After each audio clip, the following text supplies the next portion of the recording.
Welcome. Now, do you have young kids? Have you thought about homeschooling them? Are you teaching them at home? What are you teaching them at home? We're going to get into this very important topic with our guest today, Dr. Pratt. You don't want to miss Hey this. everybody. You don't want to miss this because he has insights. Okay. Hi, thank you so much for joining the Falling for Learning podcast. I am TD Blennaw. We have this podcast to help parents and caregivers with having the resources, strategies, and tools needed to make sure that their children are on track for learning and to stay on track for success.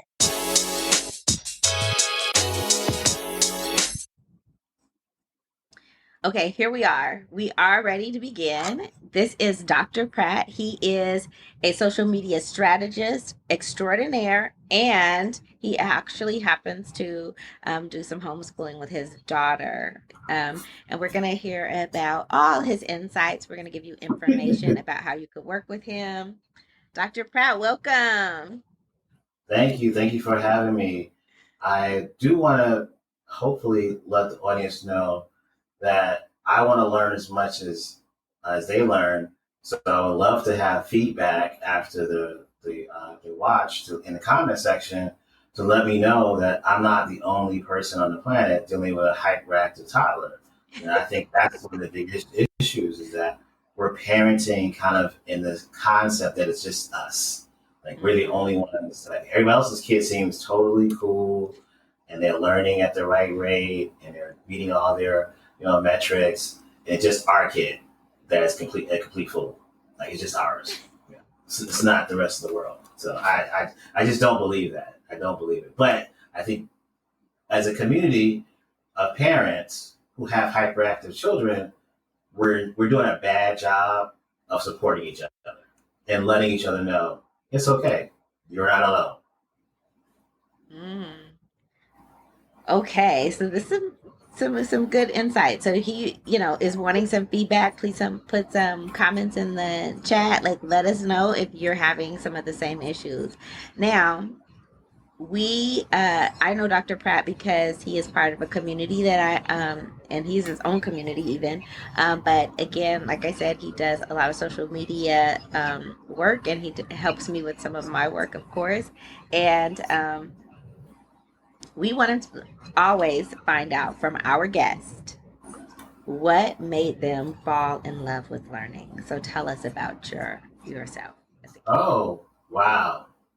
I wasn't expecting that. That's a good question. My mother was a strong believer in homeschooling in the 70s. So, and also was raised in a religious household. So I had to learn to read the Bible at an early age. And I learned early on that I could get admiration or acknowledgement or even praise if I read with emphasis, if I read with a tone and Mm. more aliveness in my reading the Bible.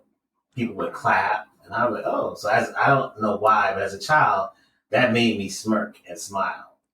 Okay. So I read the scriptures with, different voices at 4 and 5.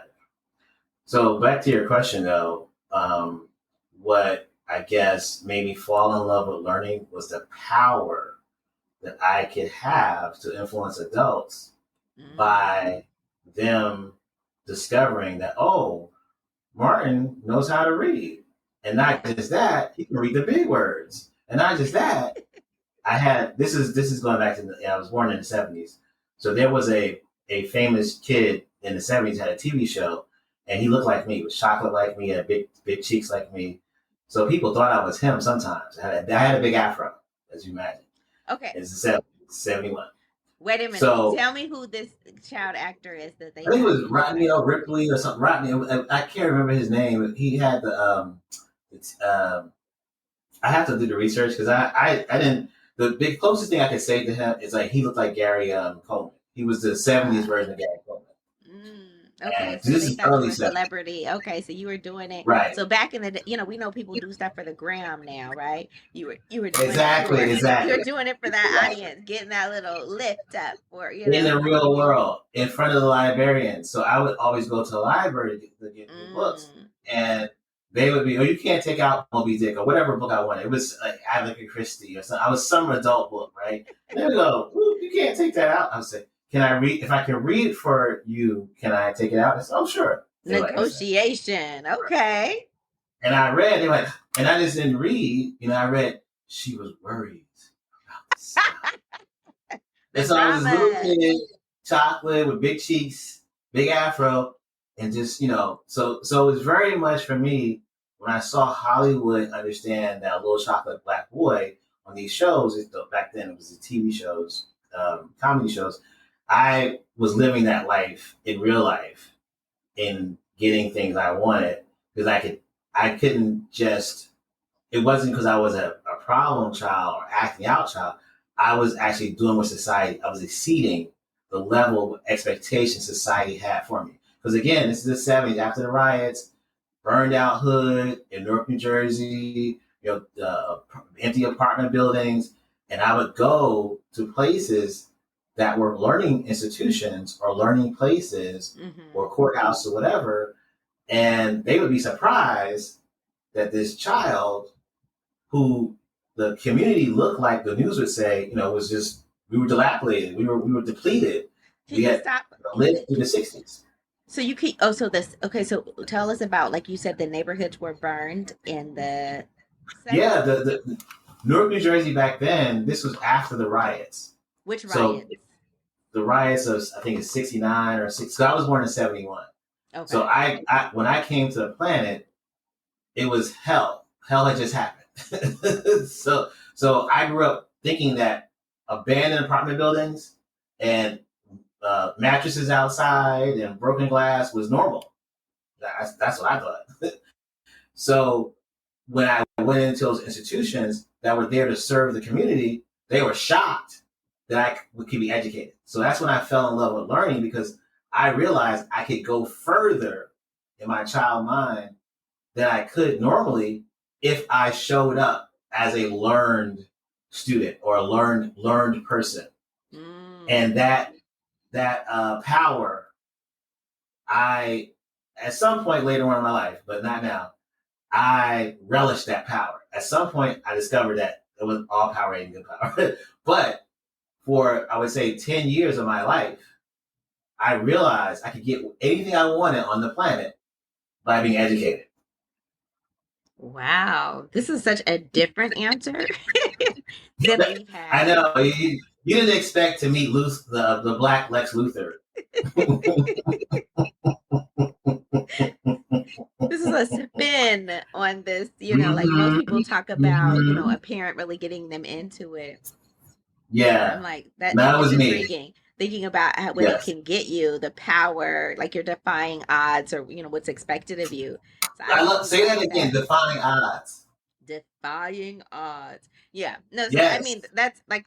that's a great idea, like, right? Because sometimes, kids don't get that from learning. And I talk a lot, and I talk about it in my book too, like we really have to be careful about the messages we send to kids, because sometimes we're sending the message that reading, writing, things like that are boring, are a punishment, and you were learning how to get power from it.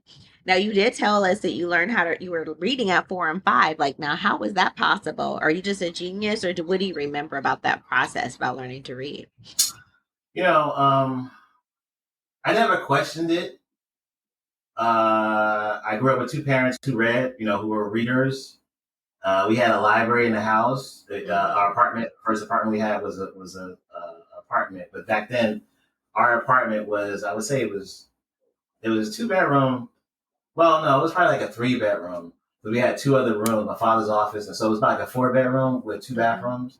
Okay. And it was in a house in New Jersey, so it wasn't the square apartment. It was like a house, second floor of a house. So we Okay. had extra rooms, a living room, a dining room. We had all the space. And in those spaces, my parents, one of the biggest things besides plants was books. We had Okay. subscription to everything. Life, Time. Ebony, Essence, Jet. So information was available to me in a way, and like every Saturday night, my father would take me to a newspaper store. Back then, they had stores that was Yes. all magazines and newspapers. So he would get the New Jersey Star Ledger Saturday night, Okay. so he could have access to the Sunday news Saturday night. So in this conversation, you're asking questions. And I'm thinking about things that I haven't really thought about for a while, and I'm realizing patterns. My desire to have access to information started, I was inherited because I was around two people who didn't have college degrees, but had a higher level of success because they understood how to read the tea leaves, so to speak. So my dad had New York Times, Wall Street Journal, and the Sunday Star Ledger in New Jersey. And he didn't get the Times. He only got Times on Sunday. He bought both together. He bought the New York Times and Star Ledger Saturday night. It was available to you. And the Wall Street Journal, he borrowed from a local office that would throw it out every night. He would literally go to the garbage and get the Wall Street Journal every night to be able to read what happened on the street the day. So he was getting old news there. Right. And then when he got financially secure, Wall Street Journal was a regular thing. So actually, my nickname in high school was the Wall Street Journal. Oh my goodness. So that's actually interesting. Like, I was a nerd. I was a complete nerd that was blessed to have older friends who protected me. Okay. But getting to your question, I don't remember why I learned to read, other than the biggest desire I had was to keep getting the accolades. So I kept perfecting my learning. Wonderful. So this is also something I talk about, is like having that positive feedback, because sometimes we give kids a lot of negative feedback, like like you did this wrong, Yes. you did that wrong. But we give that positive feedback, like that is something that's really great. I don't know, I hear an echo. I don't know if you hear an echo, but I do. No, I don't. You're lower. Now, unfortunately, all of a sudden my neighbors are outside my window. I can't hear anybody. I can't hear anybody. I just hear that there's kind of an echo. So sorry about that with the sound. So one thing that stood out to me is you also were saying that your parents didn't have college education. And, sometimes people are intimidated. Like they're like, I don't know about that much about reading. I don't know about reading or whatever. But, just having your kid around reading and talking about what they're reading. And some of it's kids' books, but some of it is like adult stuff, because kids are interested in stuff. And a lot of times we're like, mind your business, or you don't have to worry about that. But sometimes the kids are very interested, and we need to, feed that curiosity in ways. Yeah, embrace the curiosity. So can you tell us a little bit about your educational journey, throughout your life? Yeah. So, two quick stories, or maybe three. In New Jersey, they tested you. So I was homeschooled. My mother really believed in homeschooling. She did not believe in the education system. She was an ex-Black Panther. So she really was like, not about this life of giving. I want to make sure my mic, I just realized maybe you hear the echo because my mic is so far down. I just realized it's not. Let's adjust. My bad. So, but my mother really believed in educating the community, from the community, not allowing the school system to educate you. I, however, wanting the accolades, need to go to school. So we battled. When I say battle, a lot of this is reminding me of my 3-year-old now. We battled in the sense of, I wanted to go to school, and I would find legal reasons, that like neglect. I accused my mother of educational neglect at 5. I said, the state of New Jersey says if this child does not go to school at school age, you're committing educational neglect. You know what she did? You found that in the reading? Yes, in the library. No, but the thing back then, think about the library was the Google back then. So the librarians, they knew the answer to everything. So you asked the librarian to tell us why you should go to school, or what? How did that come about? That's crazy. Like No, what? see what I learned about adults. Here's the thing I learned about adults, especially in the 70s. If a black child, and I say this because I only live around black people, so I don't know about Spanish, I don't know about Italians, white, right? But if a black child went up to an older black person and said, "Excuse me, sir," in respect, like, "Oh, yeah, nice little respectful son." Okay, yes. What can I do for you, little child? And I would say, "Is it okay if my parents keep me home from school and don't let me go?" Ah. And they would say, "Oh, no, it's not. That's not okay." And I was like, "Can you please tell me the law that tells me that's not okay?" Like, "That's a good question, Johnny," or Martin. And they would give me the statute. So guess what my mother did? That's the type of mother I had. My mother was, she was an excellent mother. Human being was another question, but excellent mother, right? I mean, excellent provider, we'll say. Okay. So she's super petty. So she said, "Okay, I will write to the capital, the state capital of New Jersey. I forget it's Trenton. I think it's Trenton. I'm used to New York, so it's Albany, New York. But anyway, she wrote to the state capital, to the assembly, our local assembly person. So it's like we had the Senate and assembly. Assembly is like the House of Representatives from New Jersey, and he was a black guy. And she wrote to his office and says, "Can I get a deferment to teach my child at home?" They said, "Yes, if you give us your curriculum." So she, never have been to college, created an educational curriculum that became the standard for New Jersey for homeschooling. So you inherited this genius. Okay. You inherited so it. check this out. I then got my father on my side because my father grew up in the streets. They got married after he got out of juvenile. They call it juvenile hall and stuff like that, juvenile detention. But he felt that the socialization, he didn't want me to be a wimp. They didn't say nerd back then. They said wimp. And he was like, no child of his is going to not be street smart. And the only way I was going to get street smart because of their lifestyle wasn't going to be because I hung around them. I had to get in the hood and be of the hood to know how to know how to survive as a black male. Okay, hold that thought. We got to go to commercial. Okay. Hold that thought. We're going to hear more about how you got street smart after these messages. Okay. The Rewrite Method and the Rewrite Method Workbook are your go-to resource for helping kids to learn to fall in love with writing.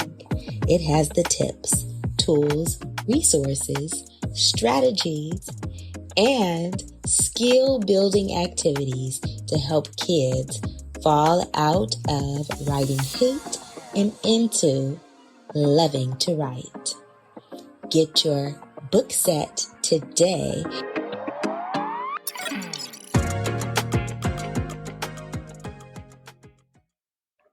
Okay, I'm back with Dr. Pratt. He's just telling us how he got his dad on his side because his mom was homeschooling him. And he was young, but he was very knowledgeable. And he was trying to rally his mom. So how did you what was the street like? Let us know what happens now.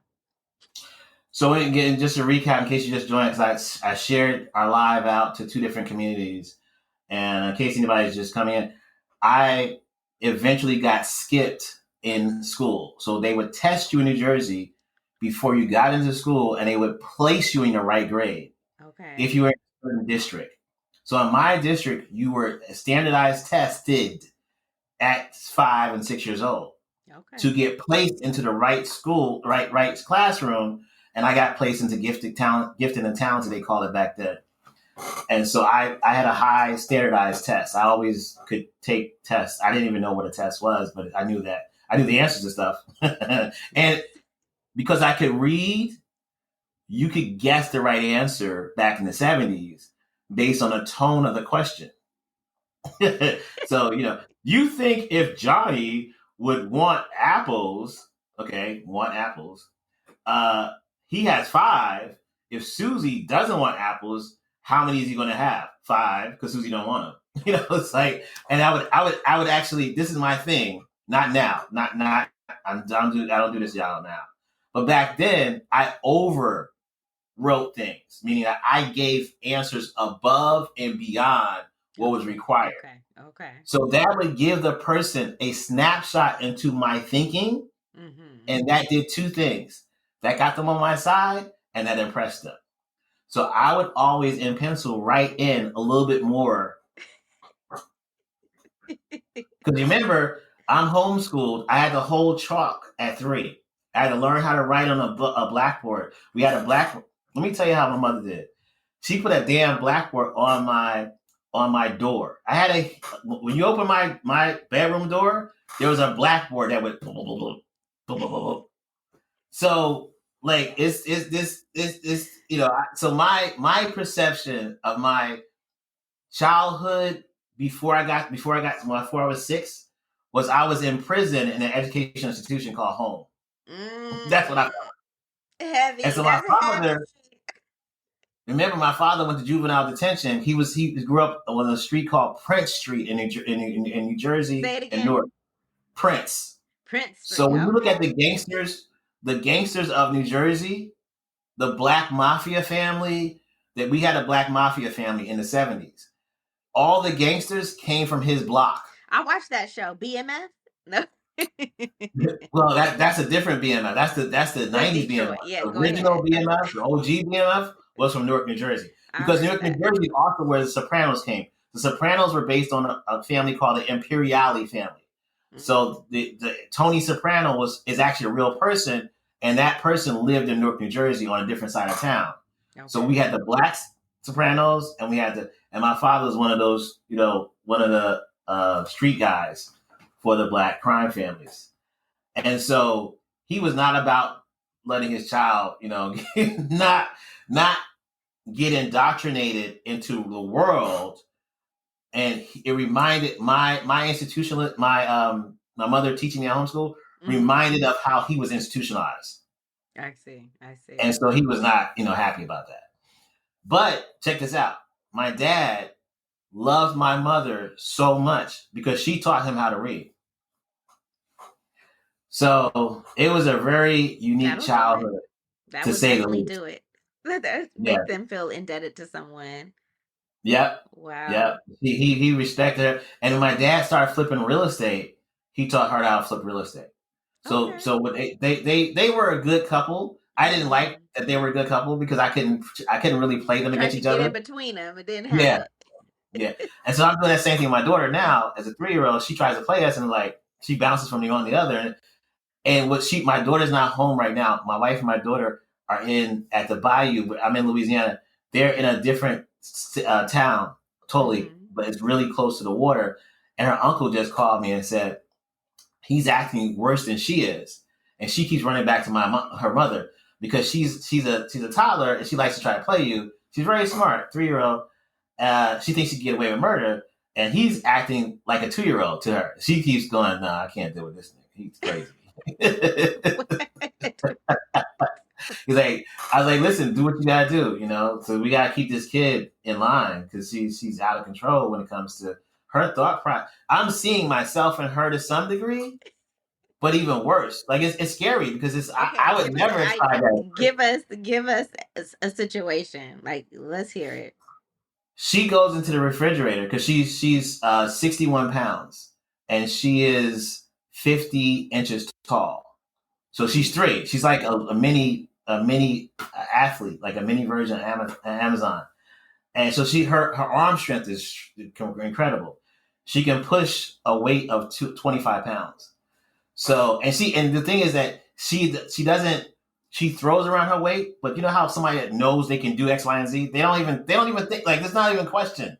So the other day we have an ottoman, and she wanted the ottoman across the what? She just started pushing and moving the ottoman. Like she's never done it before. She's just like, oh, I'm gonna push it and move it. And you're like, what the? and then she stops it and then jumps on top of the ottoman. Anyway, she grabs my wife's phone. My wife's phone has the Roku remote control on it. Okay. So we took it off of the device that she has so she can stop messing up the TV.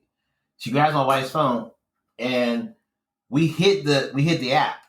Okay. So it's not on the homepage. And so she grabbed my wife's finger like this. And so she's like, what are you doing? What's wrong? What's going on? You have your device, you can see YouTube Kids and whatever she loves. She binge watches Sesame Street in Japanese or whatever.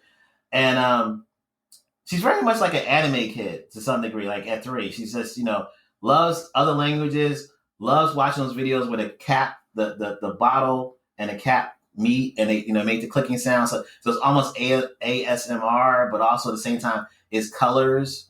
Okay. And it's just so anyway, she tries to manipulate us. My point was that she tries to manipulate, and I'm seeing myself in small dosages of what happened later on in my life through that. Now, my mother was, I told this type of mother I had, her grandfather, her mother's father is like he's still alive, was like, he was like my mother. So she has 2 DNA sets of these strong, minded, educationally focused grandparents' energy in her. Okay. So it's difficult to not challenge her.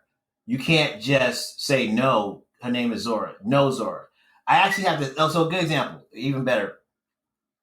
3 days. I have two fingers up. 3 days, twice a day. She stopped breathing when she was 3 months old. 3 days old. Sorry. And the reason why she stopped breathing was because the doctors would just come by and touch her. Mm. They would just start, examining her. So they called me frantic saying she stopped breathing for like 10 seconds or 5 seconds. And she's like, we think she's holding her breath.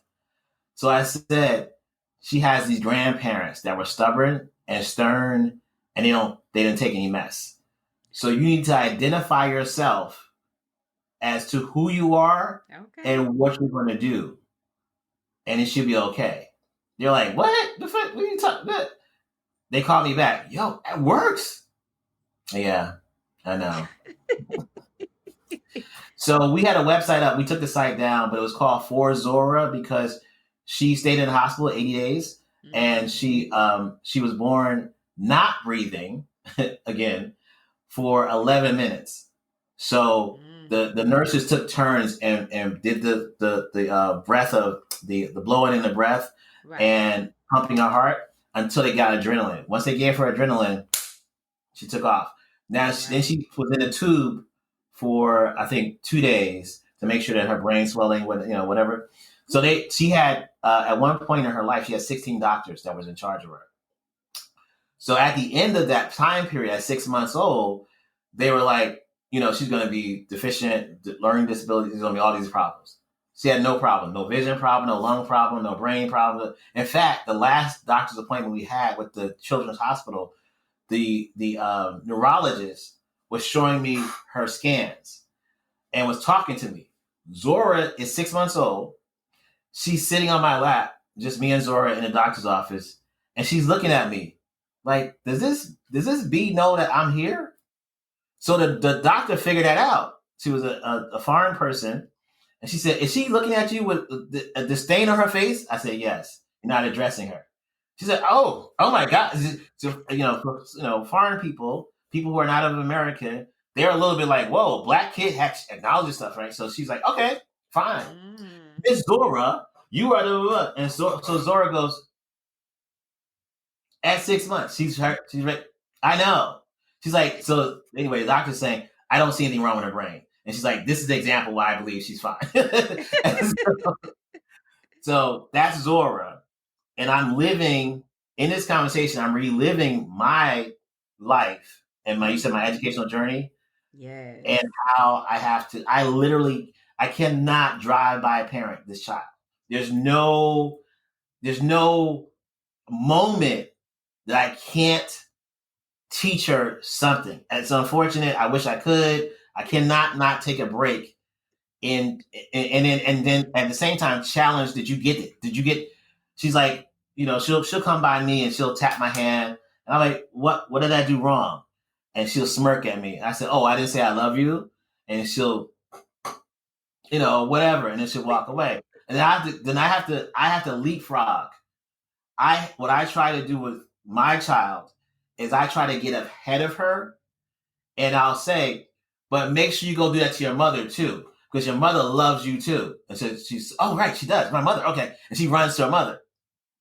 And so every time I engage with her, I'm ahead of her. I have to if I allow her to lead the energy that day in the house, it's a wrap. I have no control. I can have an appointment set with TD, and she will have a tantrum for something else because she wasn't engaged enough early in the day. Okay.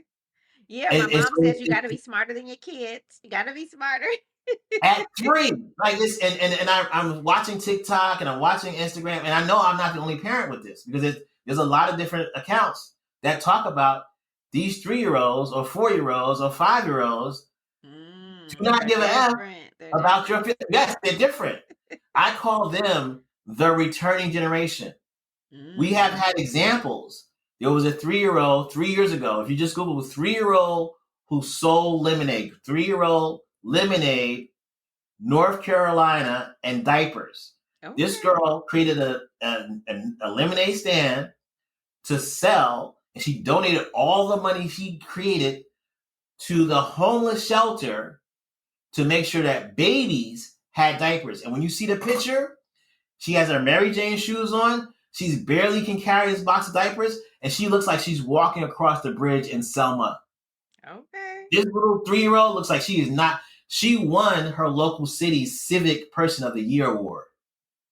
She was dedicated. We have a 6-year-old in Georgia 2 years ago, so she's now 8, that became the youngest certified farmer in the state of Georgia because she was trained by her great grandmother at 3 to farm.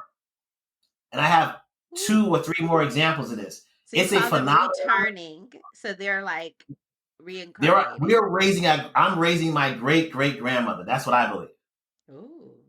This is the 1940s generation and these little Gen A kids. They ain't here for your feelings. They're here to learn, get impacted, and move on. They got other stuff to. That's how my daughter. Like, I'm like, you wake up. She wakes up like, okay, where is the lesson from? What's the lady, Miss Rachel? Where's Miss Rachel at? I'm like, you just woke up. She don't want milk. She don't want the hug. Miss Rachel. Okay, Okay. good. And then she relaxes and goes, okay, hi, how you doing? But Miss Rachel's in the background teaching, and she it's She it's needs her it's scary, lesson. and you don't have a break. Like my wife doesn't get it. I actually have a schedule for my daughter. I have a schedule. I know I can tell you exactly what she's gonna do every hour that she's up. I heard that. And so when we follow the schedule, I don't have a problem. But let that schedule get messed up. That child goes pew pew pew pew pew pew, and it is crazy in the house. And it's only for 3 of us. Okay. Yeah, it's a lot. It's not, and I see other parents who are exhausted and who are like, "Yo, these kids." I'm like, "Yeah, yeah." And people say they have 4. I'm like, "Are you crazy? What the hell? So can you 4?" tell me what happened to your education, going back to your education. Yes. So What age were you I, when you got into public school? You got out of the prison. No. I got out of homeschooling in a prison. My mother, my idea of homeschooling was a prison. But when I got to school, I could read, I could write, I knew my ABCs. I actually knew how to add the addition table. So back then, it was really simple. Not like today. It was really simple. You learn to read, you learn to write, you learn. I didn't learn cursive. I learned my addition tables and Okay. my multiplication tables. Okay. But because I could read and write together, meaning I just didn't read, I didn't just know A, B, C. I actually knew words. I knew how to put the words together. So I Okay. was way ahead. I was considered super advanced for Okay. my age group. What I was in age? like 3rd grade level reading as a 1st grader. Okay. What happened was, this is a funny story, and I haven't told it on the internet yet. So you exclusively got my funny story. I've This is told it to other exclusive. people, but not to this will be forever on the internet. I watched Roots. I was a generation that watched Roots. I went to my first grade teacher's classroom, and I told her, I am not Kuta Kinte. I am Martin Pratt. Now, my teacher, Miss Sika, was like, what are you talking about? She told me to go sit down. Wait, did you have a black teacher? No, ma'am. And so Miss Sika was Italian. I grew up in Orange, New Jersey. It was a very Italian place. And my block was integrated, but Orange at that time was more, Italian than it was. So she told you to go sit down, and then what? Yes. And I refused to sit down because I was like this. Okay. So because I read, I was really impacted by stories to the extent where I refused to watch different movies because even though I was young, I wanted to watch this movie, but I knew I was going to have to deal with the emotions of it. And I didn't know how to process and shake off the emotions. Okay. So I would stop myself from watching movies that seemed like it had a cliffhanger ending or it wasn't a happy ending. Okay. I only wanted to watch sappy movies because I knew what the ending was going to be. Because I read so many books, I could tell by the character development what was going to happen. Mm-hmm. So I would watch scary, like a James Bond movie because it's like James Bond's going to die. It would freak me out. Okay. So I watched Roots. And I told this woman, I am not Kuta Kinte. She told me to sit down. And I said, hell, I didn't say hell no, but I said whatever I said. And then she came towards me. I said. No. Yes, she came towards me and I kicked her in the shin. Goodness. No. At 6, I'm in advanced class. I'm not with the hood Negroes. I'm with the nerd black / Italian / Spanish kids, right? No. Everybody's facing the class like, and I was there like this. I am Martin Pratt. I'm not Kuta Kinte. Because I thought slavery was real. I thought we were in a enslaved environment at that point. The Roots really affected me. So Mr. Bikino, I remember all these teachers' names because it was a very impactful situation. Mr. Bikino wanted to kick me out of the district. Was that the principal? Yes, that was Matthew Bikino. He wanted to kick me out of the district, not just out of the school. Like I would have a whole. Basically, he was trying to put me in Newark. He was trying to So my mom said, well, because she had her curriculum. Remember her curriculum, homeschool curriculum, was accepted by the state of New Jersey. So my mother knew the boards of regents. My mother knew the superintendent. My mother knew all the people because she had to go through this process. Connected. Okay. What happened? So when that happened, she said he watched Roots. And they're like, they know that at that point, society was not like it is today. White people did not know black stuff. We did a lot of problems with giving them access to all our content. I'm just telling y'all. So they didn't know about Roots. Roots was on national television, and white people never watched Roots in the 70s. Okay. We were the only ones interested because it was black content. You didn't see black faces all night for 4 nights or 5 nights. That was incredible. Mm-hmm. So every black person was glued to TV. Every white person was like, hey, baseball. Hey, Don, what's going on? But they didn't care. They didn't know. So Mr. Bikino said, what's Roots? And she explained to him. He was like, oh, my God, he watched that? He says, it's on at 8 o'clock at night on national television. Yes, he watched it. This is his history. Yeah. So he was like, oh. He said, well, he's suspended. My mother was like, for what? He said, well, kicking his teacher. He said, why? What do you mean? He said, she told him to go sit down. No, he said, I'm not Kuta Kinte. She didn't engage with him. She didn't ask, who's Kuta Kinte? And why are you not Kuta Kinte? So Mr. Kino was like, I'm in the chair. I'm in the office while it's happening. So my mother's manipulating him. And he's like, well, what are you suggesting? He said, if he was a black teacher, she would know. And so he's like, oh, yes, give him the black teacher. You know what? His punishment is put him in the black class. You know what the black class was? Mrs. Francis. You know what Miss Francis did? Mm-hmm. She invited us every summer to her house. You know what Miss Francis did? She taught us all black history. You know what Miss Francis did? She really educated me. Mrs. Francis was one of the best teachers in that damn school. So my mother was not happy that I was in Miss Sika class to begin with. I didn't know that at the time. Mm. So this all worked itself out. But that was my first seeing how my content consumption of outside education affected my education. So I learned an important lesson. I love Battlestar Galactica. I love Star Trek. I never ever took those stories to school. Never, because that one experience I had with taking roots to school totally messed up. So I learned to leave outside content. I had a hard time in high school because the stuff that was happening in society, crack and all the others, and hip hop and rap and everything. I grew up in East Orange in high school and middle school, and I went to school with Dana Owens. I went to school with Queen Latifah. So a lot of the stuff that happened in Run DMC and all the hip hop stuff, I was at the beginning stages of that stuff, and I couldn't bridge the gap because I had such an impact situation back in the day. That to say, I did wear Adidas. I did wear shell two-tone, what do we call them? Double fat laces. I had, we did a lot of stuff. I don't know if you remember you're probably too young to remember Devil's jeans. There was jeans before Lee. Lee had colored jeans for hip hop. There were these jeans called the Devil's jeans. And I begged my father to give me one pair. It was a devil. It was a hip hop devil like this on the back of the jean. So you were really cool when you wore the Devil's jeans. But thank you for telling us. I don't know anything about it. So. Yeah. Yes, yes. So hip hop, growing up through the hip hop generation. Another funny story, real quick about education.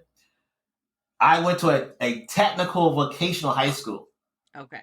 But how I got into technology was because that high school was the best high school in the northeast of New Jersey. Okay. Because they had a computer teacher named Mr. Bishnu who taught us programming on IBM XT and AT computers. So I learned COBOL and Fortran in high school. COBOL and which other one? Fortran. So those are like Unix. So all the stuff that Elon Musk is shutting down now, the government's gonna be really effed up because a lot of those programmers, they are old language programmers that you can't find today. So the new programmers today are gonna have to learn this old language, and it's gonna become hard to get some of those. And I think it's gonna be stopped. But my point is that this language that we deal with today is based on Unix and based on COBOL and Fortran. I learned that at 14. But I went to a vocational high school, not a cool high school where Queen Latifah went to, or even Whitney, what's Whitney? Houston? Singer. Can't think of her last name. I don't know why. Not Whitney Houston? Yeah, Whitney Houston. So Whitney Houston lived in East Orange. She went to East Orange High School. I went to this Newark High School called Essex County Vocational Technical and Career Center. Okay. And it was like, there were only 400 kids in the high school. It wasn't a cool high school. I didn't get beat up, but the high school got jumped on a daily basis. Like the Newark High School would come by and beat up the nerd kids, so to speak. Okay, so how did this affect like your like going to college or after high school? How did that affect you? So because I went to a vocational high school, I got to work at my sophomore year. Okay. I decided I didn't want to go to college. I worked for the top company in New Jersey called Port Authority of New York, New Jersey. And I worked at World Trade Center. I worked at Newark Airport, JFK, Teterboro, LaGuardia. I was the first technology person for a unit called Financial Services.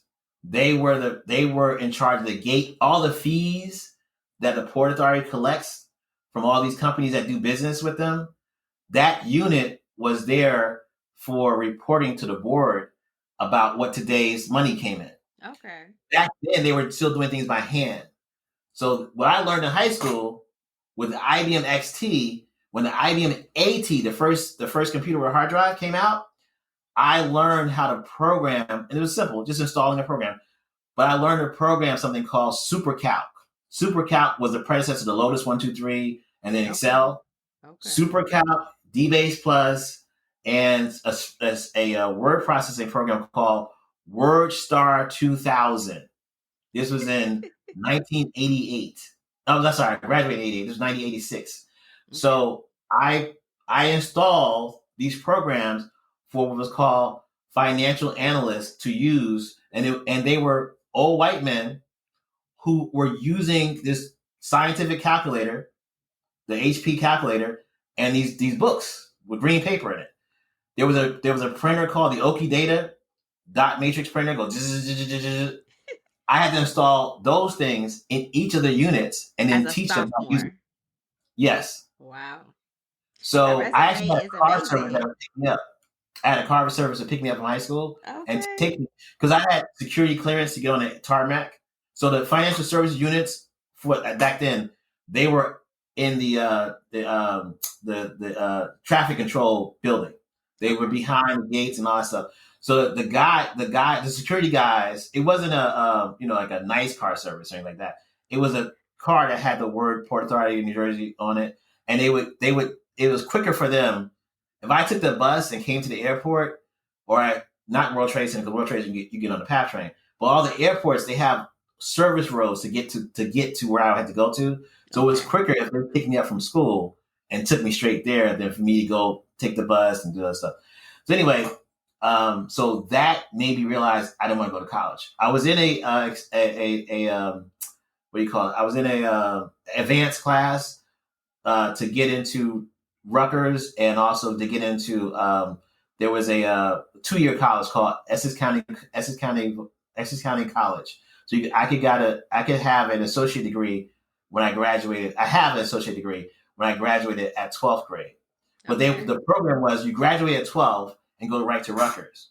So you could go to Rutgers and get out of Rutgers by 2 years instead of 4 years. But you decided not to do that. Yeah, I was done with school. Okay. I So wasn't. hold on. We have to say this because I am calling you Dr. Pratt. Tell us about how you got Dr. Pratt, right? Yes, so I have an honorary PhD. So it's not I haven't some people feel like you have an earned PhD and you go to a PhD program. What's Mm-hmm. my honorary degree in? It's in philosophy of pop culture. So we need another show to explain why I have that. But real quick, what I will say is I was one of the first people on Twitter, not one of, I was the first person on Twitter with the word black in their Twitter name. So because of that, my Twitter name was I Love Black Women, and because of that, I was invited from a black media company to help them cover celebrity events, and also at the same time, my aunt opened the first black bookstore in Washington Heights, in New York, and I worked in the bookstore also. So in 2003, this is before Twitter I'm talking about. I was running a bookstore and I had a radio show called Tech No Color Radio Show. I was the only technology talk show on FM radio in New York. So on Okay. 93 FM, WHCR, I was on it for 13 years, from 2003 to 2016. We were the only technology talk show every Monday night. So the talk show, the bookstore, and then being one of the founders of Black Twitter. When I learned about the honorary degree program, I was like, I need that because I have done pop culture from 2003. Let me give my backstory a little bit too. So I started working on something called Black Planet before it was Black Planet. It was Okay. at the time I worked on it. It was called New York Online. Black Planet was the first Black website that monetized monthly fees for access to member profiles. Okay. So I know the founder of that, Omar. He was in my neighborhood. We actually were neighbors. He started in Fort Greene, Brooklyn. I also was the internet cafe administrator for a cafe that Spike Lee owned.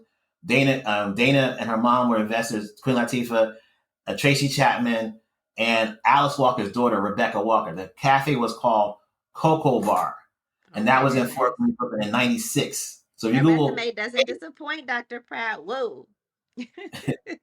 Well, so I feel like I deserve my honorary degree because I have been around pop culture, Black pop culture, in a significant, unique way. Like I remember Erica Badu. I met Erica Badu when she used to walk barefoot in Fort Greene in the poetry era. When Saul Williams and Jessica Care Moore. Jessica Care Moore is a poet that was on um what's the name? Oh God, what's the in Harlem, the why am I blanking on Harlem's Harlem's amateur night. What Apollo? The Apollo amateur night. So when that was when Black poetry was taking off like this, Erica Badu was in our neighborhood walking around barefoot. Okay. Living Single was developed in that same neighborhood. So one of the writers, not the person who's given credit for Living Single, but her co-writer who's never given credit, she based the brownstone, their life. Again, Queen Latifah figures in my life a lot. Not because we physically are friends or anything, but we just ended up being in the same space a lot of times. And then I'm thinking of Black Girls Rock. I met DJ Beverly Bond before she sold it to BET. So I covered Black Girls Rock when it was owned by her, and she held it in New York Times, the New York Times building. They had a brand new building, and she held it in their theater. Okay. And so I wore a T-shirt that says "I love Black women" with a Black woman's face on a T-shirt. That was my brand. And so because all those things kind of converge at the same time. Okay. I think it was, I've only had the honorary degree for a year. So when I learned about the program, I was like, yes. And so I'll just tell your audience, there's levels to honorary degrees. Just like there's levels to the Presidential Lifetime Award. There's a presidential medal that has Biden's face, Obama's face, and now Trump's face on it, or Trump's face again. And those presidential awards are just like TEDx Talks. Okay. So because you get it doesn't necessarily mean that, the president knows you, but it's a brand that's licensed and you get an award. And so if somebody wants to give you the presidential award, they have to pay a licensing fee to use that award to give that to you. The same thing with honorary degrees. It's some of them, the school gives it to you because you gave something to the school. Some of them, you can find out about a program. You can take the program and you pay your fee and you get your degree. Okay. Yeah. But you need to, I feel like everywhere I am, I tell people, I have the HON. So everybody knows it's not we'll call it an unearned PhD. It's an honorary degree. I just, but I've gone toe to toe with a lot of different educators that are upset that regular folks can get an honorary degree. So. Your resume does not disappoint. Yeah, I would say. I agree with you. Let 100%. Let them know where they can find you if they want to work with you, because sure. know so much about social media. You very, he's a genius. So I do my best. I would say the best place to interact with me is LinkedIn. And so I'm Martin Pratt, Dr. Martin Pratt on LinkedIn. But other places, here on YouTube, I'm Ask Dr. Pratt. On TikTok, I'm Ask Dr. Pratt. On Instagram, I'm my initials, which is LMJ Pratt. And Twitter, I'm also LMJ Pratt. Facebook? Are you on Facebook? Because it's also on Facebook. Yes, I'm on Facebook as Dr. Martin Pratt too. Yeah, at Facebook, I don't really interact a lot. Okay. But I'm there. I check it every day. I check it every 15 minutes. So every platform I check every 15 minutes, unfortunately. I have so much history and so many connections. I'm proud to say that on all the platforms, I would say 90% of my followers, I actually know them. Like I actually know their story. I know where their kids went to school at, or I know, So I got in social media so early. I got to learn people, and if you followed me and you stand out, I want to know more about you, because I want to help you, not because I want to make money from you, but it's I want you to be able to stand on the shoulders. Like I stood on a lot of people's shoulders. I stand on a lot of people's shoulders. Unfortunately, most of the people's shoulders I stand on are no longer on this planet, but a lot of those Black folks that helped me out. And so I learned early to give Black. Okay. So. All right. Well, any last words you want to say for parenting? I would just say, yes, parents. I would just say you're not alone. Please create your tribe. Please create people that you can talk to, so you don't feel like you're the only parent going through this, because you're not. I guarantee you.